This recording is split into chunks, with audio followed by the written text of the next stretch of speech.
Leo Tolstoy's Anna Karenina, Part 6, in which all our protagonists find the thin veneer of tranquility in their lives tested by family and friends, with farcical and tragic consequences.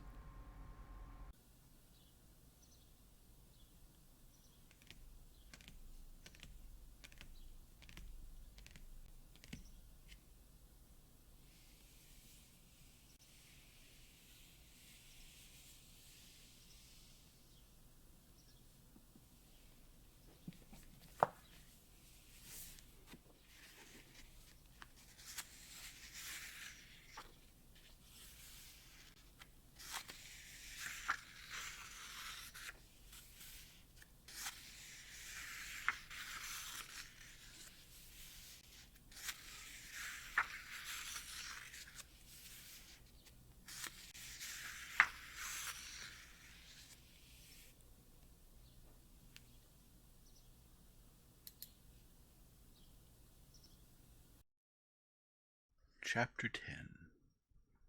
Vasenka drove the horses at such a lively pace that they reached the marsh too early, while it was still hot. Having arrived at the serious marsh, the main goal of the trip, Levin involuntarily thought about how to get rid of Vasenka and move about unhindered.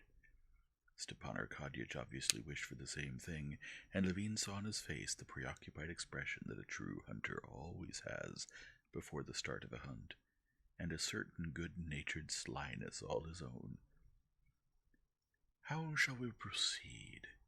I see it's an excellent marsh, and there are hawks," said Stepan Arkadyevich, pointing at two big birds circling over the sedge. "Where there are hawks, there must be game as well." "So you see, gentlemen," said Levin, pulling up his boots and examining the percussion caps on his gun with a slightly glum expression. "You see that sedge?" He pointed to a little black-green island showing dark against the huge, half-mowed wet meadow that stretched to the right side of the river. "The swamp begins there, right in front of us, where it's greener. From there it goes to the right, where those horses are. It's hummocky, and there are great snipe, and then around the sedge to that alder grove over there, and right up to the middle. See where that creek is? That's the best spot. I once shot 17 snipe there. We'll split up in two directions with the two dogs, and meet there at the mill." "Well, who goes right and who left?" asked Stepan Arkadyevich. "It's wider to the right. The two of you go that way, and I'll go left," he said, as if casually. "Excellent. We'll outshoot him. Well, let's go, Vasenka picked up. Levin could not but consent, and they went their separate ways. As soon as they entered the marsh, both dogs began searching together and drew towards a rusty spot. Levin knew that searching of Laska's cautious and vague. He also knew the spot and was expecting a wisp of snipe. "Walk beside me, Veslovsky. Beside me," he said in a muted voice to his comrade, who was splashing behind him through the water, and the direction of whose gun, after the accidental shot by the Kolpeno marsh, involuntarily interested him. "No, I don't want to hamper you. You don't think about me." But Levin could not help remembering Kitty's words as he parted from her. "See that you don't shoot each other." The dogs came closer and closer, passing by each other, each following its own thread. The expectation was so intense that the sucking of his own boot as he pulled it out of the rusty water sounded to Levin like the call of a snipe, and he tightened his grip on the stock of his gun. "Bang! Bang!" rang out by his ear. It was Vasenka, shooting at a flock of ducks that was circling above the swamp, far out of range, and just then came flying over the hunters. Levin had barely turned to look when a snipe creached, then another, a third, and some 8 more rose one after the other. Stepan Arkadyevich brought one down just as it was about to start zigzagging, and the snipe fell like a lump into the mire. Oblonsky unhurriedly aimed at another that was still flying low towards the sedge, and that snipe dropped. It could be seen thrashing about in the mowed sedge, beating its unhurt wing, white underneath. Levin was not so lucky. His first snipe was too close when he fired, and he missed. He aimed at it again as it flew up, but just then another flew out from under his feet and distracted him, and he missed a second time. While they were reloading their guns, another snipe rose, and Veslovsky, who had had time to reload, sent another 2 charges of small shot over the water. Stepan Arkadyevich picked up his snipe and glanced at Levin with shining eyes. "Well, let's split up now," said Stepan Arkadyevich, and, limping slightly on his left leg and holding his gun ready, he whistled to his dog and went off in one direction. Levin and Veslovsky went in the other. It always happened with Levin that when the first shots were unsuccessful he would become angry, vexed, and shoot badly all day. That was happening now. There were a great many snipe. Snipe kept flying up from under the dog, from under the hunter's feet, and Levin might have recovered, but the more shots he fired, the more he disgraced himself in front of Veslovsky, who merrily banged away, in and out of range, hit nothing, and was not the least embarrassed by it. Levin rushed, could not control himself, became more and more feverish, and finally reached the point of shooting, almost without hope of hitting anything. Even Laska seemed to understand it. She began searching more lazily and glanced back at the hunters as if in perplexity or reproach. Shots came one after another. Powder smoke hung about the hunters, yet in the big roomy net of the hunting bag there were only 3 small light snipe, and of those 1 had been shot by Veslovsky and another by them both. Meanwhile, along the other side of the swamp, the infrequent, but as it seemed to Levin, significant shots of Stepan Arkadyevich rang out, followed almost each time by "Fetch, Croc, fetch." This upset Levin still more. Snipe kept circling in the air over the sedge. Creeching close to the ground and croaking higher up came ceaselessly from all sides. Snipe flushed out earlier, raced through the air, and alighted just in front of the hunters. Not 2, but dozens of hawks, whimpering, circled over the marsh. Having gone through the greater part of the marsh, Levin and Veslovsky reached a place where the muzhik's meadow was divided into long strips running down to the sedge, marked out here by trampled strips, there by thin rows of cut grass. Half of these strips had already been mowed.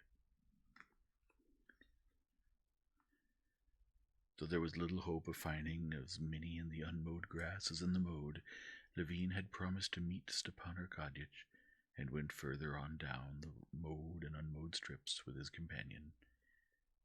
"Hey, hunters!" one of the muzhiks sitting by an unhitched cart shouted to them. "Come and have a bite with us. Drink a glass." Levin turned. "Come on, it's all right," a merry, bearded muzhik with a red face shouted, baring his white teeth and raising a glittering green bottle in the sun. "Qu'est-ce qu'ils descend?" asked Veslovsky. "They're inviting us to drink vodka. They've probably been dividing up the meadows." "I'd go and have a drink," said Levin, hoping Veslovsky would be tempted by the vodka and go to them. "Why do they want to treat us?" "Just for fun. You really ought to join them. You'd be interested." "Allo? C'est curieux." Go on, you'll find the way up to the mill," Levin shouted, and looking back was pleased to see Veslovsky hunched over, his weary legs stumbling, his gun in his outstretched hand, making his way out of the marsh toward the peasants. "You come too," the muzhik cried to Levin. "Why not? Have a bit of pie, eh?" Levin badly wanted a drink of vodka and a piece of bread. He felt weak, so it was hard for him to pull his faltering legs from the mire, and for a moment he hesitated. But the dog pointed, and at once all fatigue vanished, and he stepped lightly over the mire towards the dog. A snipe flew up at his feet. He shot and hit it. The dog went on pointing. "Fetch!" Another rose just in front of the dog. Levin fired. But it was an unlucky day. He missed, and when he went to look for the one he had shot, he could not find it either. He searched everywhere in the sedge, but Laska did not believe he had shot it, and when he sent her to search, he did not really search, but only pretended. Even without Vasenko, whom Levine blamed for his failure, things did not improve. There were many snipe here too, but Levine missed time after time. The slanting rays of the sun were still hot. His clothes were soaked through with sweat and clung to his body. His left boot, filled with water, was heavy and sloshy. Drops of sweat rolled down his face, grimy with the soot of gunpowder. There was a bitter taste in his mouth, the smell of powder and rust in his nose, and in his ears the ceaseless screeching of the snipe. The gun barrels were too hot to touch. His heart pounded in short, quick beats. His hands shook from agitation, and his weary legs stumbled and tripped over the hummocks and bog. But he went on and kept shooting. Finally, after a shameful miss, he threw down his gun and hat. "No, I must come to my senses," he said to himself. He picked up the gun and hat, called Laska to heel, and left the marsh. Coming to a dry spot, he sat down on a hummock, took off his boot, poured the water out of it, then went back to the marsh, drank some rusty-tasting water, wetted the burning gun barrels, and rinsed his face and hands. Having refreshed himself, he moved back to the spot where the snipe had landed, with the firm intention of not getting agitated. He wanted to keep calm, but it was the same thing all over again. His finger pulled the trigger before the bird was within his sights. It all went worse and worse. There were only 5 birds in his game bag when he came out to the marsh to the alder grove where he was to meet Stepan Arkadyevich. Before he saw Stepan Arkadyevich, he saw his dog, Croc, leap from behind the upturned roots of an alder, all black with the stinking slime of the marsh, and with a victorious look began sniffing Laska. Behind Croc, the stately figure of Stepan Arkadyevich appeared in the shade of the alders. It came towards Levine, red, sweaty, his collar open, still limping in the same way. "Well, so you did a lot of shooting," he said, smiling gaily. "And you?" asked Levine. But there was no need to ask, because he already saw the full game bag. Not too bad. He had 14 birds. "A fine marsh. Veslovsky must have hampered you. It's inconvenient for 2 with 1 dog," said Stepan Arkadyevich, softening his triumph.